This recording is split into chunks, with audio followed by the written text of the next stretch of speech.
Por que tarda o avivamento?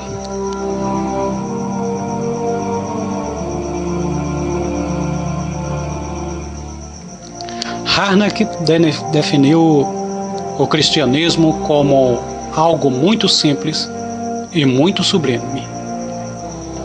Viver no tempo e na eternidade sob o olhar de Deus e com a ajuda dele. Se os crentes pudessem estar cônscios da eternidade. Se pudéssemos viver cada momento sob o olhar de Deus.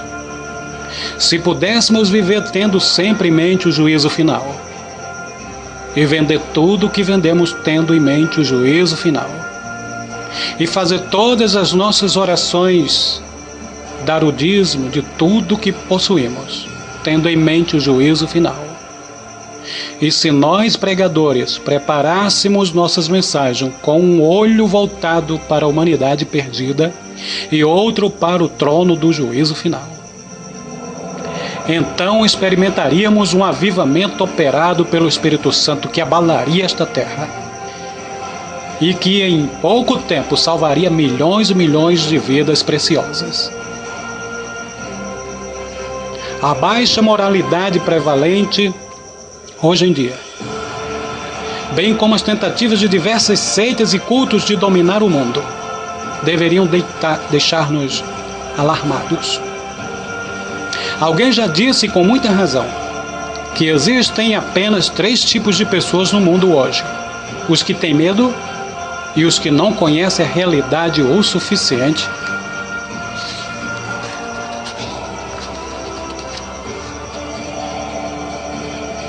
para chegar a ter medo, e os que conhecem a Bíblia. Sodoma, onde não havia Bíblia, nem pastores, nem folhetos, nem reuniões de oração, nem igrejas, pereceu. Como será que os Estados Unidos e a Inglaterra vão escapar da ira de Deus? Aqui temos milhões de Bíblias, centenas de milhares de igrejas, um sem número de pregadores. E quanto pecado! Os homens constroem nossos templos, mas não entram neles. Imprimem Bíblias, mas não a leem. Falam de Deus, mas não creem nele. Conversam a respeito de Cristo, mas não confiam nele. Não confiam nele para a sua salvação. Cantam nossos hinos, mas depois os esquecem. Onde é que vamos parar com tudo isso? Em quase todos os seminários de estudos bíblicos, a igreja atual é descrita nos termos da carta aos Efésios. Afirma-se que, apesar de toda a nossa carnalidade e pecado, estamos sentados com Cristo nas regiões celestiais. Que mentira! Somos Efésios, sim, mas da igreja de Éfeso, de Apocalipse, aquela que abandonou o seu primeiro amor. Fizemos concessão ao pecado em vez de fazermos oposição a ele. E nossa sociedade silenciosa, libertina, leviana, nunca se curvará diante dessa igreja fria, carnal, crítica. Paremos de ficar procurando desculpas para nosso fracasso. A culpa pelo declínio da moralidade não é do cinema e da televisão. A culpa pela atual corrupção e depravação internacional é toda a igreja. É de toda a igreja. Ela não é mais um espinho nas ilhargas do mundo. E não foi nos momentos de popularidade que a verdadeira igreja triunfou, mas sim nas horas de adversidade. Nas horas, nos momentos, e não foi nos momentos de popularidade que a verdadeira igreja triunfou, mas sim nas horas de adversidade. Como podemos ser tão ingênuos a ponto de pensar que a igreja está apresentando aos homens o padrão estabelecido por Jesus no Novo Testamento, com esse baixo padrão de espiritualidade que ela ostenta. Por que tarda o avivamento? A resposta é muito simples. Tarda porque os pregadores e evangelistas estão mais preocupados com dinheiro, fama e aceitação pessoal do que em levar os perdidos ao arrependimento. Tarda porque nossos cultos evangelísticos parecem mais shows teatrais do que pregação do Evangelho. O avivamento tarda porque os evangelistas de hoje têm receio de falar contra as falsas religiões. Elias zombou dos profetas de Baal e debochou de sua incapacidade de fazer chover. Seria melhor que saíssemos à noite, como fez Gideão, e derrubássemos os postes ídolos dos falsos deuses do que deixar de realizar a vontade de Deus. As seitas anticristãs e as religiões ímpias desta nossa hora final constituem um insulto contra Deus. Será que ninguém fará soar o alarme? Por que não protestamos? Se tivéssemos metade da importância que julgamos ter, em 1/10 do poder que pensamos possuir, estaríamos recebendo um batismo de sangue, tanto quanto recebemos de água e fogo. As portas das igrejas da Inglaterra se fecharam para John Wesley. E um dos seus críticos disse que ele e seus tolos pregadores leigos, esses grupos de funileiros, garis, carroceiros e limpadores de chaminés, estão saindo por aí a envenenar a mente das pessoas. Que linguagem abusiva! Mas Wesley não tinha medo nem de homens nem de demônios.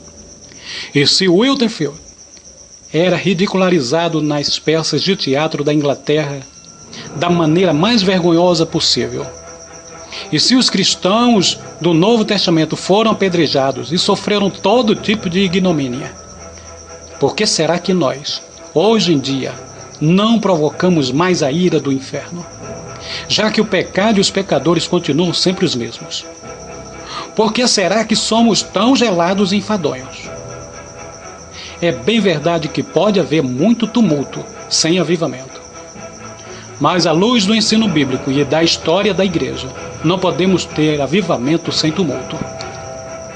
O avivamento tarda porque não temos mais intensidade e fervor na oração.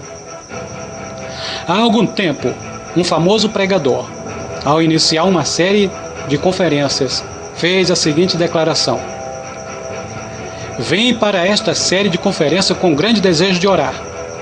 Agora peço àqueles que gostariam de carregar junto comigo esse peso, que ergam uma das mãos e que ninguém seja hipócrita." Um bom número de pessoas levantou a mão, mas lá pelo meio da semana, quando alguns resolveram promover uma vigília, o grande pregador foi dormir. Que hipocrisia! Já não existe mais integridade. Tudo é superficial. O fator que mais retarda a vinda de um avivamento do Espírito Santo é essa ausência de angústia de alma. Em vez de buscarmos a propagação do reino de Deus, estamos fazendo mais propaganda. Que loucura! Quando Tiago, capítulo 5, versículo 17, diz que Elias orou, entre aspas, estava acrescentando valioso adendo à biografia dele, registrada no Velho Testamento. Sem essa observação, ao lermos ali, Elias profetizou, concluiríamos que a oração não fez parte da vida dele. Em nossas orações ainda não resistimos até o sangue, não mesmo. Como diz Lutero, nem ao menos fizemos suar nossa alma. Oramos com uma atitude tipo, o que vier está bom. Deixamos tudo ao acaso. Nossas orações não nos custam nada. Nem mesmo demonstramos forte desejo de orar. Fica tudo na dependência de nossa disposição. E por isso oramos de forma intermitente e espasmódica. A única força diante da qual Deus se rende é a oração.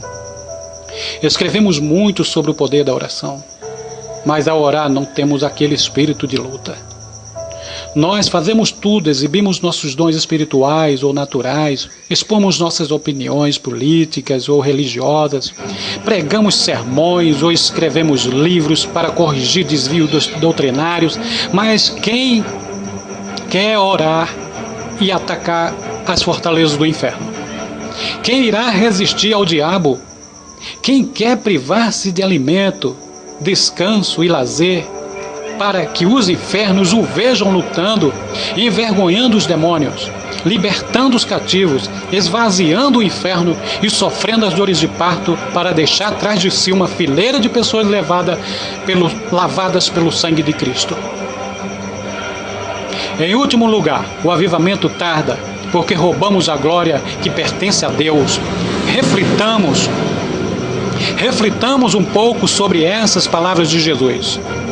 Eu não aceito glória que vem dos homens.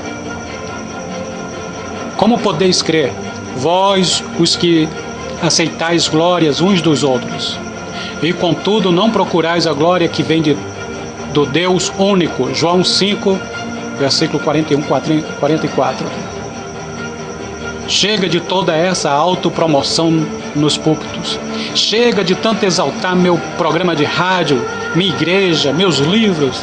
Ah, que repulsiva demonstração carnal. Vemos nos púlpitos.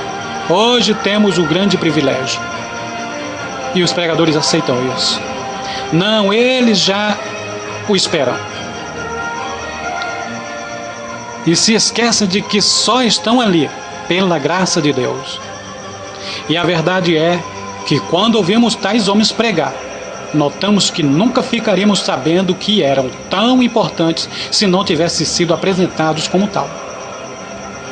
Coitado de Deus, ele não está recebendo muita glória. Então, porque ele ainda não cumpriu sua terrível, mais bendita ameaça de que iria vomitar-nos de sua boca. Nós fracassamos, estamos impuros, apreciamos os louvores dos homens, buscamos nossos próprios interesses. Ó Deus, liberta-nos dessa existência egoística, egocêntrica. Dá-nos a bênção do quebrantamento. O juízo deve começar por nós, pelos pregadores.